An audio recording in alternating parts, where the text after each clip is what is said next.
ओम श्री परमात्मने नमः। सभी रसिक जनों को नमस्कार। जैसा कि आपको विदित है, अपने गरुड़ पुराण की परिचर्चा यथावत चल रही है।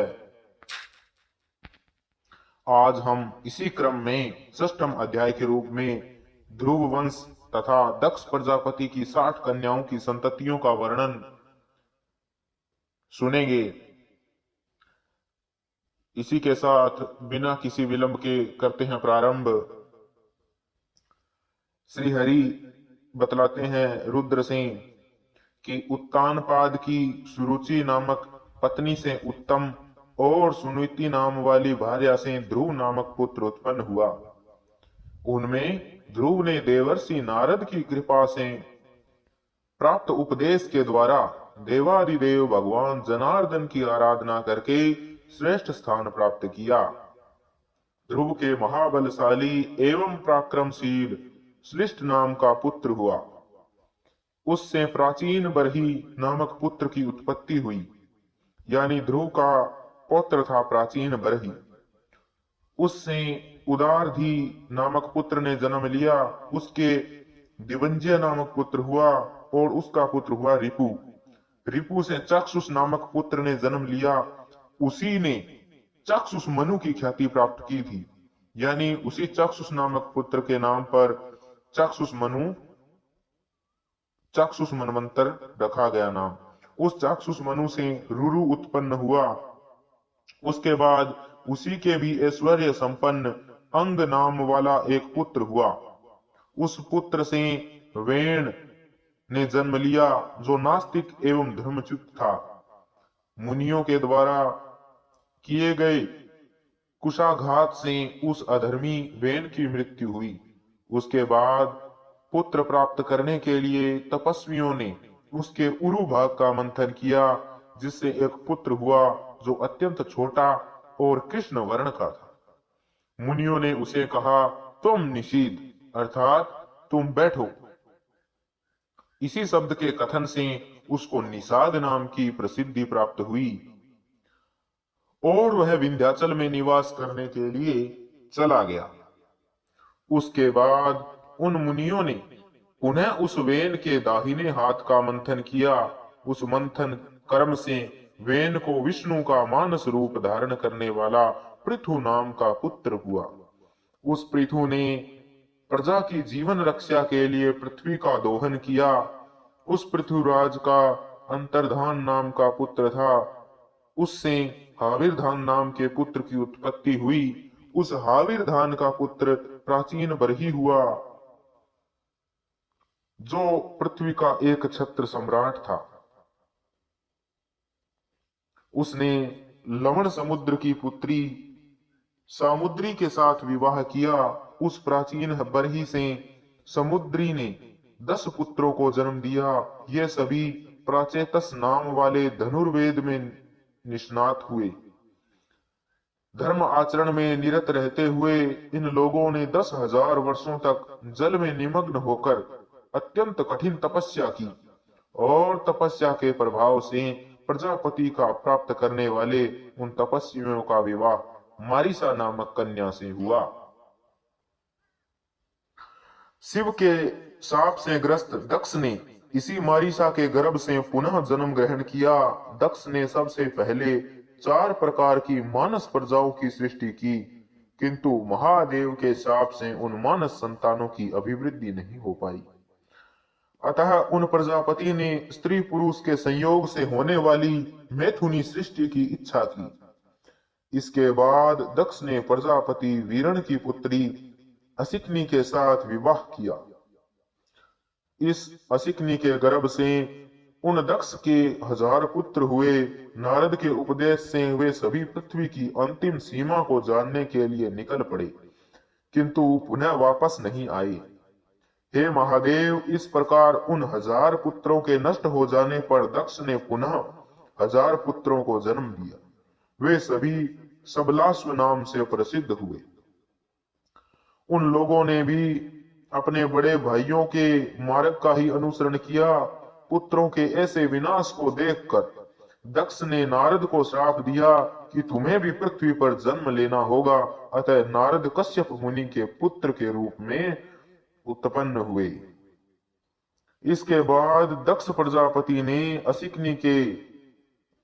असिकनी से 60 रूपवती कन्याओं को जन्म दिया, जिनमें से उन्होंने 2 कन्याओं का विवाह अंगिरा के साथ किया।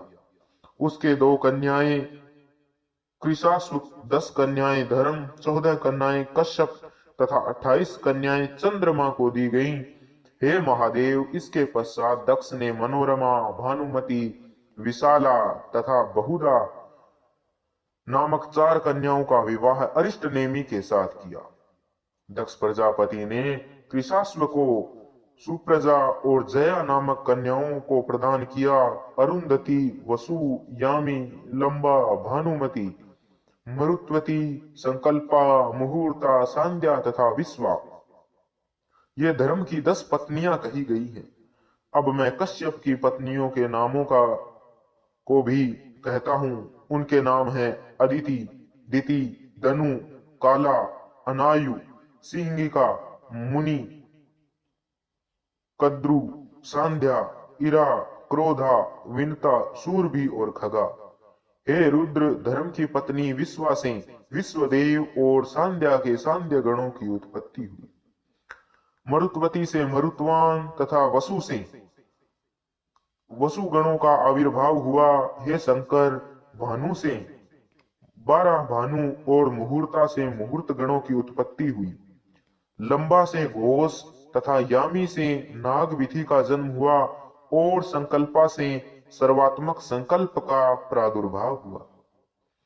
आप, ध्रुव, सोम, धर, अनिल, अनल, प्रत्युष तथा प्रभास, ये 8 वसु माने गए हैं। आपके वेतुंडी, श्रम, श्रांत और ध्वनि नामक 4 पुत्र हुए। ध्रुव के पुत्र रूप में भगवान काल का जन्म हुआ, जो लोक के संहारक हैं। सोम से पुत्र रूप में भगवान वर्चा हुए। उनकी कृपा से ही मनुष्य वर्चस्वी होता है। मनोहरा से धर के द्रुहिण, हुत, हव्यवह, शिशिर, प्राण और रमण वाले पुत्र उत्पन्न हुए। अनिल की पत्नी का नाम शिवा है। अनिल और शिवा से पुलोमज तथा अभिज्ञात गति नाम के 2 पुत्र उत्पन्न हुए। अनल अर्थात अग्नि के पुत्र कुमार हैं, जिनकी उत्पत्ति सरकानन पर हुई थी। कृतिकाओं के पालित पुत्र होने से इन्हें कार्तिकेय भी कहा जाता है। इनके शाख, विशाख और नेगमे नामक 3 अन्य छोटे भाई भी हैं। महर्षि देवकाल को प्रत्युष नामक वसु का पुत्र माना गया है। प्रभा वसु से विख्याति देवशिल्पी विश्वकर्मा का जन्म हुआ। विश्वकर्मा के महाबलवान अजेकपाद, अहिर्बुधन्य, त्वष्टा तथा पराक्रमी रुद्र, ये 4 पुत्र हुए। त्वष्टा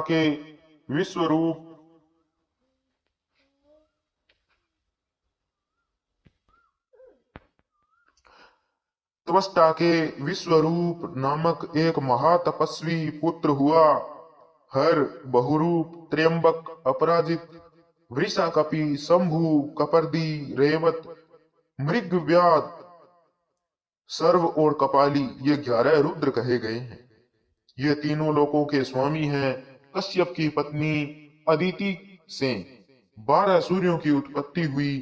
उन्हें विष्णु, शक्र, अर्यमा, धाता, त्वष्टा, पूषा, विश्वान, सविता, मित्र, वरुण, अंशुमान तथा भग कहा गया है। ये ही 12 आदित्य कहे जाते हैं। रोहिणी आदि जो प्रसिद्ध 27 नक्षत्र हैं, वे सब सोम यानी चंद्रमा की पत्नियां हैं। दिति के गर्भ से हिरण्यकश्यपु और हिरण्याक्ष नामक 2 पुत्र उत्पन्न हुए तथा सिंहिका नाम की एक कन्या भी हुई, जिसका विवाह कामरूप नरेश विप्रचित्ति के साथ हुआ। हिरण्यकश्यपु के महापराक्रमशाली 4 पुत्र हुए। उनके नाम अनुराग यानी जिन्हें अनुल्लाद भी कहते हैं, ह्राद जिसे ह्लाद भी कहते हैं, प्रहलाद या प्रहार्द तथा संह्राद यानी संलाद है। उनमें प्रहलाद विष्णु प्रायण भक्त के रूप में प्रसिद्ध हुए। संहाद्र के आयुष्मान, शिवी और वास्कल नामक 3 पुत्र हुए। प्रहलाद के पुत्र विरोचन हुए। विरोचन से बलि की उत्पत्ति हुई। हे वृषभ ध्वज, बलि के 100 पुत्र हुए, जिनमें बाण सबसे ज्येष्ठ है।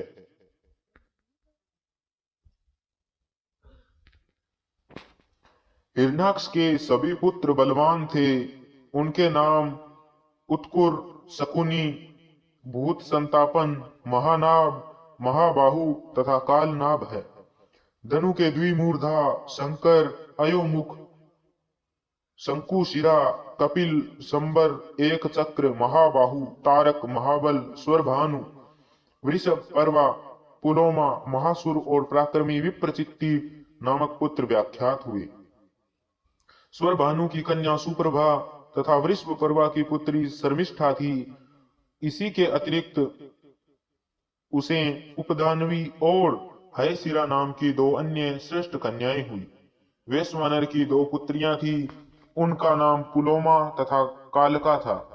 उन दोनों परम सौभाग्यशालिनी कन्याओं का विवाह मरीचि के पुत्र कश्यप के साथ हुआ।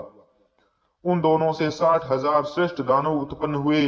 कश्यप के इन पुत्रों को पोलोम और कालकंज कहा गया है।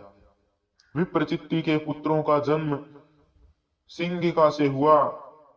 उनके नाम व्यंश, शल्य, बलवान, नभ, महाबल, वातापी, नमुची, इलवल, खसरीमान, अंजक, नरक तथा कालनाभ है। ये जो विप्रचित्ति है, यह सिंगिका अर्थात हिरण्यकश्यपु की बहन यानी उनका जीजा था। हिरण्यकश्यपु का विप्रचित्ति अर्थात प्रहलाद जी का फूफा। प्रहलाद के कुल में निवात कवच नामक दैत्यों की उत्पत्ति हुई। ताम्रा से सत्वगुण संपन्न 6 कन्याओं का जन्म हुआ। उनके नाम सुकी, शेनी, भासी, सुग्रीवी, सुचि और कृद्रिका है। सुकी से सुक, उलूक और उलूकों से प्रतिपक्षी काकादि उत्पन्न हुए। शेनी से शेन अर्थात बाज, भासी से भास, गृध्रिका से गृध अर्थात गिद्ध, सुचि से जलचर पक्षीगण तथा सुग्रीवी से अश्व, ऊंट और गधों का जन्म हुआ। इसको ताम्रा वंश कहा गया है। विनता के गर्भ से गरुड़ और अरुण नामक 2 विख्यात पुत्र हुए। सूरसा के गर्भ से अपरिमित तेज संपन्न सहस्रों सर्पों की उत्पत्ति हुई। कद्रु से भी अत्यधिक तेजस्वी सहस्रों सर्प हुए। इन सभी सर्पों में प्रधान सर्प शेष, वासुकी, तक्षक, शंख, श्वेत, महापद्म, कंबल, अश्वतर, एलापत्र, नाग, करकोटक और धनंजय हैं। इन सर्प समूहों को क्रोध से परिपूर्ण जानी। इन सभी के बड़े बड़े दांत हैं। क्रोधा ने महाबली पिशाचों को उत्पन्न किया। सूरभि से गायों और भैंसों का जन्म हुआ। इरा से समस्त वृक्ष, लता, वल्लरी और तृणों की उत्पत्ति हुई। खगा से यक्ष, राक्षस, मुनि से नृत्यगान करने वाली अप्सराएं तथा अरिष्टा से परम सत्व संपन्न गंधर्व देव उत्पन्न हुए। दिति से मरुत नामक 49 देवों का जन्म हुआ। उन मरुद गणों में एक ज्योति, द्विज्योति, त्रिज्योति, चतुर्ज्योति, एक शुक्र, द्विशुक्र तथा महाबलशाली त्रिशुक्र, इन 7 को का एक गण है।